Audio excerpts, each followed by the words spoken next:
Hello दोस्तों, very good morning. मैं आपका दोस्त अमित शर्मा। आज के इस वीडियो में हम बात करेंगे एमसीसी के डिज़ाइन के बारे में। इस टॉपिक में हम ये डिस्कस करेंगे कि कैसे एक एमसीसी का डिज़ाइन किया जाता है और एक एमसीसी को डिज़ाइन करने से पहले हमें किन किन चीज़ों का ध्यान रखना पड़ता है। तो स्टार्ट करते हैं कि एमसीसी को डिज़ाइन करने से पहले हमें किन किन चीज़ों का ध्यान रखना पड़ता है। किसी भी एमसीसी को डिज़ाइन करने से पहले हमें कुछ टेक्निकल डाटा की रिक्वायरमेंट होती है। ये टेक्निकल डाटा उस एमसीसी को डिज़ाइन करने में हमारी हेल्प करता है। तो इस डाटा में हमें कुछ चीज़ें जो कि ध्यान में रखनी पड़ती हैं। सबसे पहले होता है हमारा कि जो हम एमसीसी डिज़ाइन कर रहे हैं वो किस वोल्टेज लेवल के लिए डिज़ाइन कर रहे हैं। वो हम एलटी पैनल के लिए डिज़ाइन कर रहे हैं या मीडियम वोल्टेज के लिए डिज़ाइन कर रहे हैं या हाई वोल्टेज के लिए डिज़ाइन कर रहे हैं। सेकंड हमारा पैरामीटर होता है साइट की कंडीशन। साइट की कंडीशन में आता है कि जहाँ के लिए हम ये एमसीसी पैनल या पीसीसी पैनल डिज़ाइन कर रहे हैं वहाँ पे साइट का कंडीशन टेम्परेचर क्या रहता है, वहाँ पे मैक्सिमम टेम्परेचर क्या है, मिनिमम टेम्परेचर क्या रहेगा और ये एमसीसी हम कितने टेम्परेचर के लिए डिज़ाइन कर रहे हैं, वहाँ पे ह्यूमिडिटी की परसेंटेज कितनी रहेगी। नेक्स्ट कंडीशन आती है ऑपरेटिंग कंडीशन। ऑपरेटिंग कंडीशन हमें ये बताता है कि जो हम ये सिस्टम डिज़ाइन कर रहे हैं वो हम कितनी वोल्टेज के लिए डिज़ाइन कर रहे हैं। तो सबसे पहले आ गया हमारा वोल्टेज लेवल, सेकंड आ गया हमारा फ्रिक्वेंसी, थर्ड हमारा आ गया फेज़ कि हम ये 3 फेज़ के लिए डिज़ाइन कर रहे हैं या 4 वायर। जैसे 4 में हम बात करते हैं 3 फेज़ प्लस न्यूट्रल सर्किट। और सिस्टम का फॉल्ट लेवल क्या है, किस फॉल्ट लेवल के लिए हम इस एमसीसी को डिज़ाइन कर रहे हैं। नेक्स्ट जो पैरामीटर है वो है इलेक्ट्रिकल डाटा। इलेक्ट्रिकल डाटा में हमारा आता है कि हम जो एमसीसी डिज़ाइन कर रहे हैं उसमें जो बस बार यूज़ कर रहे हैं वो हम कौन सी टाइप की बस बार यूज़ कर रहे हैं, एल्युमिनियम कर रहे हैं या heat shrink PVC slip use कर रहे हैं या कॉपर वायर की बस बार यूज़ कर रहे हैं। इसमें भी हमें जो ध्यान रखना होता है वो फॉल्ट लेवल का ध्यान रखना पड़ता है, सिस्टम की ब्रेकिंग कैपेसिटी और सिस्टम की मेकिंग कैपेसिटी। नेक्स्ट पैरामीटर है एक्सिलरी सप्लाई। एक्सिलरी सप्लाई मतलब कि उस कंट्रोल सर्किट जो एमसीसी हम डिज़ाइन कर रहे हैं उसमें जो हमारा कंट्रोल सर्किट जो कि स्विच गियर को ऑन ऑफ करने के लिए यूज़ हो रहा है वो किस टाइप का है, वो एसी टाइप है या डीसी टाइप है, उसमें सप्लाई सोर्स क्या रहेगा। Power supply for numerical relay. Spring charging motor के लिए हम कौन सी मोटर यूज़ कर रहे हैं, उसके लिए कितनी सप्लाई यूज़ कर रहे हैं। उसके बाद नेक्स्ट पैरामीटर आता है हमारा इनकमिंग केबल की एंट्री। केबल की एंट्री कहाँ से रहेगी, ये केबल की एंट्री बॉटम से है या बस टॉप से है। आउटगोइंग केबल एंट्री, जो केबल हमारे फीडर्स की आउटगोइंग से फील्ड को जा रही है उसकी एंट्री कहाँ से रहेगी, टॉप से रहेगी या बॉटम से रहेगी या साइड से रहेगी। नेक्स्ट पैरामीटर आता है कि जो एमसीसी हम डिज़ाइन कर रहे हैं उसमें जो हम कलर पेंट यूज़ करेंगे वो कलर का पेंट कौन से टाइप का रहेगा। उसके बाद आता है फीडर की अरेंजमेंट। फीडर जो है वो फिक्स टाइप है, ड्रा आउट टाइप है या फ्रंट ओपन है या बोथ साइड फ्रंट और बैक साइड दोनों साइड में ओपन टाइप है। तो ये सब पैरामीटर्स होते हैं जिन पैरामीटर्स को हमें ध्यान में रखना पड़ता है। इन सब पैरामीटर को ध्यान में रखने के बाद ही हम किसी भी एमसीसी या पीसीसी को डिज़ाइन करते हैं।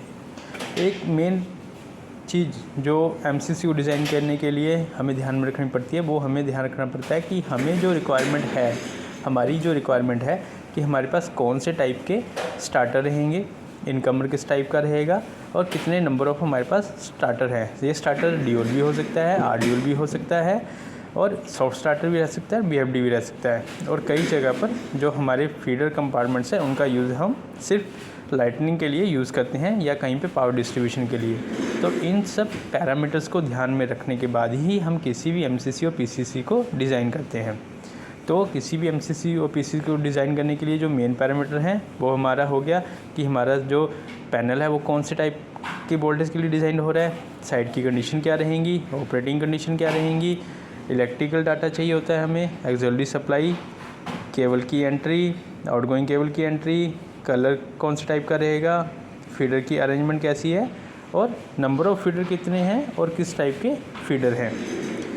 नेक्स्ट स्टेप आता है कि जब हमारे पास ये सब लिस्ट क्रिएट हो जाती है, उसके बाद हम इसको डिज़ाइन करते हैं अपने जीए में, जिसको हम बोलते हैं जनरल अरेंजमेंट। इस जनरल अरेंजमेंट में हम ये दिखाते हैं कि हमारा जो बस बार की एंट्री है, जो कि हमने जैसे कि मान लीजिए चूज़ किया कि हमारी बस बार एंट्री टॉप से रहेगी, तो हमने टॉप में हमने ये डिफाइन किया कि हमारी जो बस बार है वो हमारी आउटगोइंग जो इनकमिंग फीडर की आउटगोइंग बस बार है वो टॉप साइड में है। तो यहाँ पे हमने शो कर दिया कि ये हमारी बस बार है, ये हमारा इनकमर फीडर है।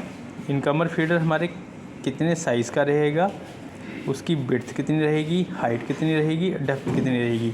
तो ये सब पैरामीटर जो हैं वो हम जीए में डिफ़ाइन करते हैं। जैसे कि हमने यहाँ पे दिखाया हुआ है कि ये हमारी एक एमसीसी है, ठीक है, कंपार्टमेंट दिखाया है। इसके अंदर में हमने अलग अलग सेक्शन दिखाए हैं।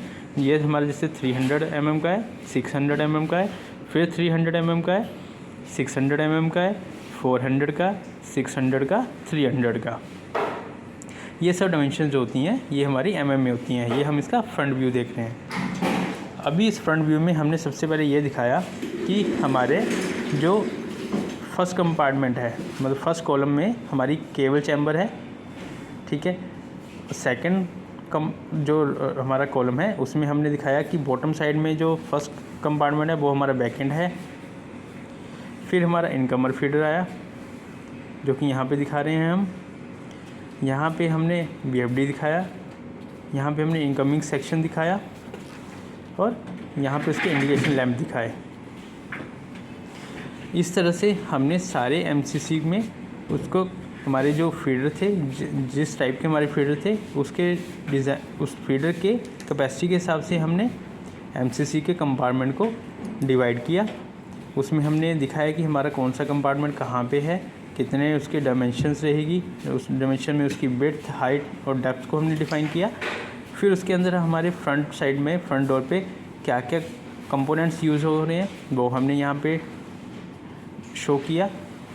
जब ये सब हम यहाँ पे शो कर देते हैं, जब हम जनरल अरेंजमेंट एक अच्छे तरीके से बना लेते हैं, ये जनरल अरेंजमेंट जब हमारा अप्रूव हो जाता है उसके बाद हम इसको फिज़िकली फिर लेआउट करते हैं। इसको फिज़िकली कैसे हम माउंट करते हैं ये सब हमें जनरल अरेंजमेंट से ही पता चलता है। जनरल अरेंजमेंट से ही हमें पता चलता है कि हमें कॉलम का साइज़ कितना रखना है, हमारे डायमेंशंस क्या रहेंगी कंपार्टमेंट्स की। अगर ये जनरल अरेंजमेंट हमारे पास नहीं होगा तो हम किसी भी एमसीसी को फिज़िकली माउंट नहीं कर सकते। तो किसी भी एमसीसी को फिज़िकली उसके कंपार्टमेंट्स बनाने के लिए हमें जनरल अरेंजमेंट का होना बहुत ज़रूरी होता है। अभी हम देखते हैं कि ये जब हमारे पास जनरल अरेंजमेंट रेडी हो जाता है तो उसके बाद हम कैसे फिर कंपार्टमेंट्स को माउंट करते हैं।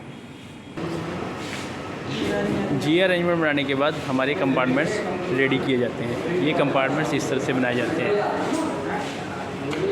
अभी जैसे कि ये हमारा कॉलम है, ये फर्स्ट कॉलम, सेकंड कॉलम, ये थर्ड कॉलम, ये फोर्थ कॉलम, फिफ्थ कॉलम, फिर एक कॉलम ये आया। तो ये सब जब कॉलम्स हमारे रेडी हो जाते हैं उसके बाद हम कंपार्टमेंट्स डिफ़ाइन करते हैं। कंपार्टमेंट्स का साइज़ जीए में दिखाए गए डायमेंशन के हिसाब से ही किया जाता है। जैसे कि ये हमारा कंपार्टमेंट्स है, इस फर्स्ट कंपार्टमेंट जो कि टॉप साइड में आ रहा है, सबसे ऊपर टॉप में हमारी बस बार है, चैम्बर है, फिर हमारा कंपार्टमेंट्स आ गया सेकंड कंपार्टमेंट, और ये हमारा थर्ड कंपार्टमेंट आ गया। तो हम जो कंपार्टमेंट्स बनाते हैं या हम जो भी एमसीसी का डिज़ाइन करते हैं वो हम जीए अरेंजमेंट के हिसाब से ही करते हैं, क्योंकि जीए में ही ये डिफ़ाइन किया जाता है कि किस साइज़ के फीडर के लिए हमें कौन से साइज़ का हमें कंपार्टमेंट फीडर डिज़ाइन करना है। क्योंकि किसी कंपार्टमेंट के अंदर में उसके कैपेसिटी के हिसाब से, फीडर की रेटिंग के हिसाब से कंपोनेंट फिक्स किए जाते हैं। अगर इनकमर रहेगा तो उसमें नंबर ऑफ कंपोनेंट्स रहेंगे, उसमें पावर मीटर रहेगा, उसमें सिटी रहेगा, उसमें कंट्रोल सर्किट की सप्लाईज रहेंगी, उसमें इनकमिंग वोल्टेज, इनकमिंग करंट के मीटर रहेंगे। तो उसके लिए हमें जो कंपार्टमेंट्स चाहिए वो हमें ज़्यादा साइज़ का कंपार्टमेंट चाहिए। अगर वही फीडर हम कोई 5 किलोवाट की मोटर के लिए डिज़ाइन करते हैं तो हमें कम साइज़ का कंपार्टमेंट चाहिए, क्योंकि उसमें हमारे कंपोनेंट्स जो होंगे वो कम यूज़ होंगे। तो कंपार्टमेंट का साइज़ फीडर की रेटिंग के हिसाब से डिसाइड किया जाता है। तो इस वीडियो में हमने देखा कि कैसे हम कंपार्टमेंट्स को डिज़ाइन करते हैं।